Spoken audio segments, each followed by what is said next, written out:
Kalau kita tidak mampu dan tidak tahu menunjukkan wajah belas kasih Allah kepada sesama, wajah penuh pengampunan kepada sesama, kita akan menghadapi wajah Tuhan yang menuntut keadilan. Maka saudara-saudari yang terkasih, marilah kita mensyukuri anugerah pengampunan Tuhan setiap kali kita diampuni dosa-dosa kita lewat sakramen pengakuan dosa. Kita pun mengampuni dosa sesama yang sungguh-sungguh menyesali dan memohon ampun kepada kita. Mari kita memohon rahmat kesempurnaan agar kita sempurna seperti Bapa di surga dalam mengampuni.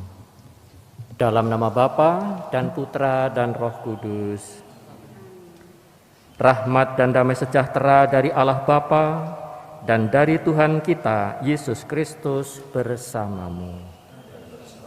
Saudara-saudari yang terkasih, dalam Injil nanti kita akan mendengarkan perumpamaan Yesus mengenai pengampunan Bapa dan pengampunan antar manusia, antar sesama.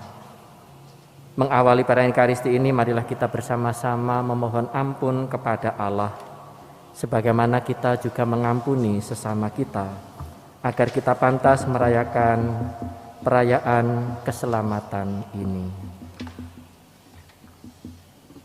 Saudara-saudari yang terkasih, bacaan pertama mengisahkan bangsa Israel yang terpilih, yang tidak terseleksi di padang gurun, diberi anugerah memasuki tanah terjanji dengan bimbingan Yosua pengganti Musa.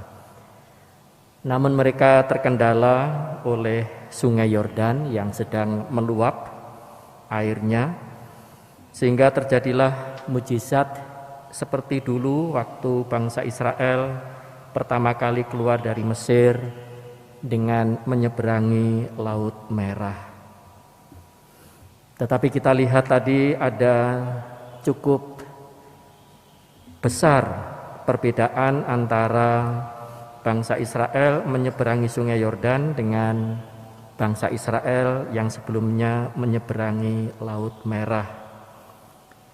Ketika menyeberangi Laut Merah, Tuhan membelah air Laut Merah dengan perantaraan tangan Musa yang terulur ke arah laut.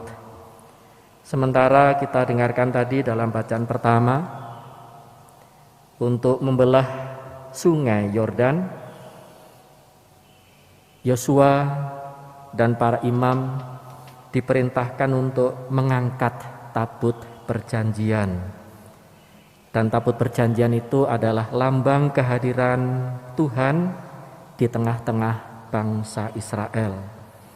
Tidak lagi memakai tangan Yosua yang mengarah ke sungai Yordan, melainkan sungai Yordan dibelah oleh sebuah prosesi yang agung, yang meriah, prosesi tabut perjanjian. Dengan demikian kita melihat bahwa kesulitan dan kendala hambatan bangsa Israel untuk memasuki tanah terjanji yang terhalang oleh luapan sungai Yordan diatasi dengan simbol kehadiran Tuhan di tengah-tengah mereka dengan mengangkat tabut perjanjian.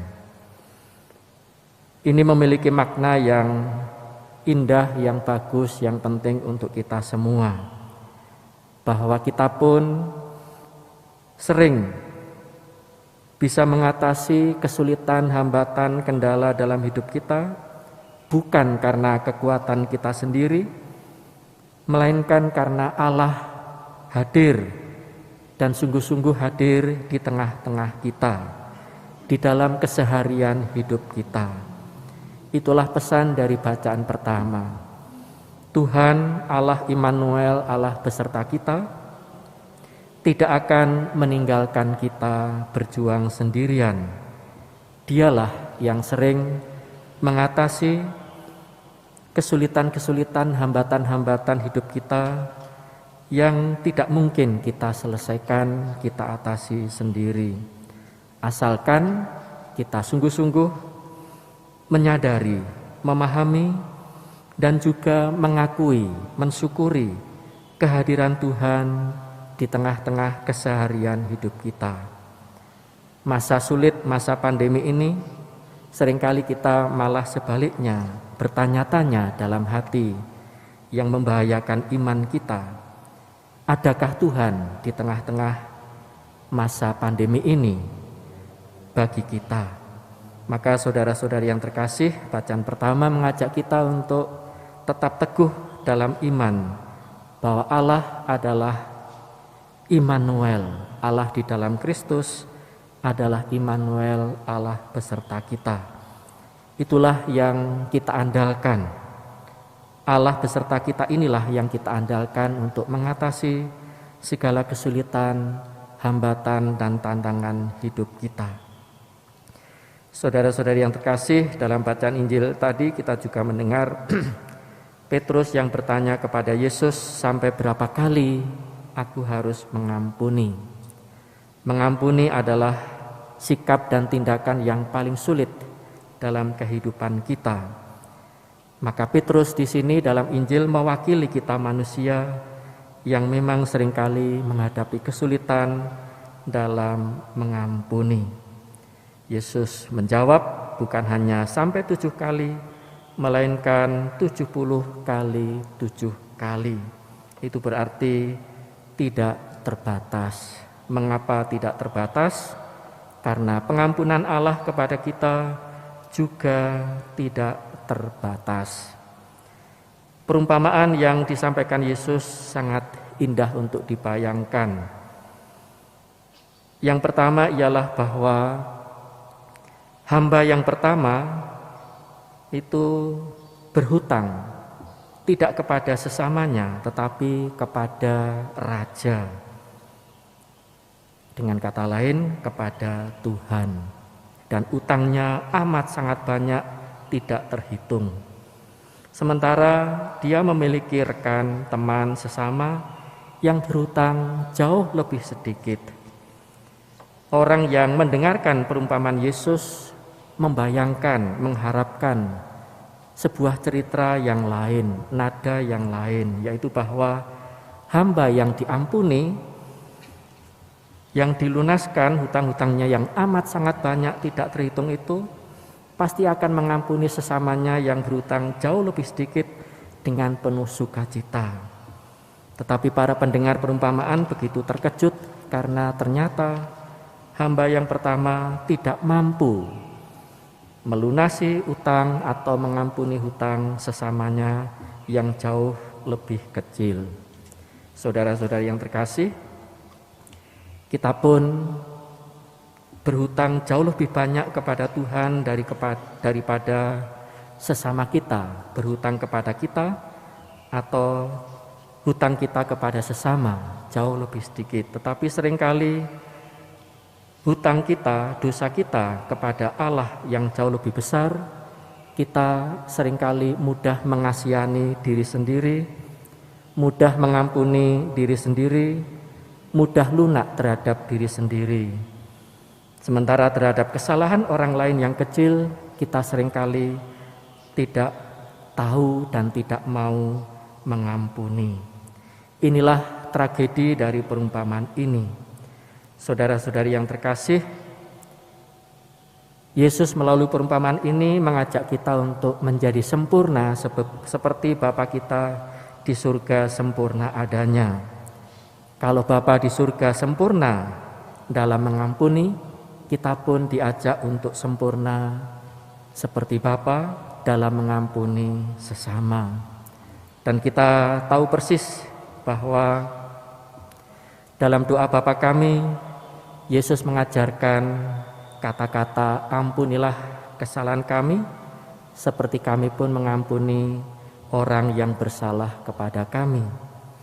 Dan dalam menyimpulkan doa Bapa kami, Yesus mengulangi persis bagian pengampunan itu. Demikian juga Bapamu di surga tidak akan mengampuni kamu jika kalau kamu tidak mengampuni sesamamu. Saudara-saudari yang terkasih, orang yang tidak tahu dan tidak mau mengampuni dosa sesamanya, entah besar, entah kecil, dan pastinya lebih kecil daripada dosanya sendiri kepada Tuhan, orang itu tidak layak untuk mendoakan doa Bapa kami. Dan nanti dalam akhir doa syukur agung kita juga akan mendoakan doa yang diajarkan Kristus Bapa kami. Dan Injil hari ini menunjukkan juga bahwa Tuhan pada kesempatan pertama selalu menunjukkan wajah belas kasih, murah hati dan penuh pengampunan. Supaya kita yang menikmati, yang mengalami wajah Tuhan yang penuh belas kasih dan pengampunan itu, kita pun pada giliran kita menampakkan wajah yang murah hati dan penuh pengampunan kepada sesama. Tetapi kalau kita tidak mau mengampuni sesama, kita akan menghadapi wajah Tuhan yang menuntut keadilan. Kita tadi mendengar raja itu akhirnya menghukum hamba yang tadinya sudah diampuni, sudah dianggap lunas hutang-hutangnya, dengan kemarahan menyerahkan dia kepada Al-Guju sampai ia melunasi seluruh hutangnya. Tuhan memang memiliki sifat murah hati, belas kasih, dan penuh pengampunan terhadap kita. Tetapi kalau kita tidak mampu dan tidak tahu menunjukkan wajah belas kasih Allah kepada sesama, wajah penuh pengampunan kepada sesama, kita akan menghadapi wajah Tuhan yang menuntut keadilan. Maka saudara-saudari yang terkasih, marilah kita mensyukuri anugerah pengampunan Tuhan. Setiap kali kita diampuni dosa-dosa kita lewat sakramen pengakuan dosa, kita pun mengampuni dosa sesama yang sungguh-sungguh menyesali dan memohon ampun kepada kita. Mari kita memohon rahmat kesempurnaan agar kita sempurna seperti Bapa di surga dalam mengampuni. Tuhan bersamamu. Semoga Allah yang Maha Kuasa memberkati saudara-saudari sekalian, Bapa dan Putra dan Roh Kudus. Saudara-saudari yang terkasih, pergilah dalam damai, misa sudah selesai.